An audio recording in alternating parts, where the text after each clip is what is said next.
আমাদেরকে বিপদগ্রস্ত করে পুরো বাংলাদেশের কাছে আমাদেরকে ধ্বংস করে যারা পলাতক হয়েছে তাদেরকে যাতে কোনোভাবেই দেশ ছাড়া না করা হয়। আমার জীবনের নিরাপত্তা, আমার পরিবারের নিরাপত্তা, যারা দেশ ত্যাগ করে চলে গেছে তাদের বিচার চাই। আমরা কোনো স্বরাষ্ট্রমন্ত্রী, কোনো রাজনীতিক, কোনো নেতার পিছনে আমরা থাকতে চাই না। পুলিশকে স্বতন্ত্র করে দেওয়া হোক, পুলিশের আইজির কমান্ডে আমরা চলবো। আমরা কোনো সরকারের অধীনে আর গোলামি করবো না। যারা এই জীবন পাঁচাটি করছে, যারা এই জীবন পাঁচাটি করছে, তাদের সাথে আমরা আর নাই।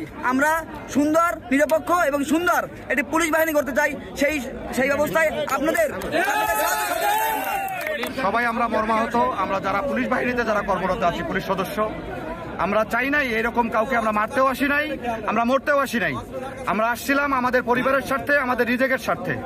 আমরা যে কাজটা এখন আমাদের হয়েছে, আমরা প্রত্যেকেই মানসিকভাবে বিধ্বস্ত, বিপর্যস্ত। প্রত্যেকটা পুলিশ সদস্য আমাদেরকে ব্যবহার করছে যারা, তারা আজকে দেশ পলাতক। আমাদের কোনো গার্জিয়ান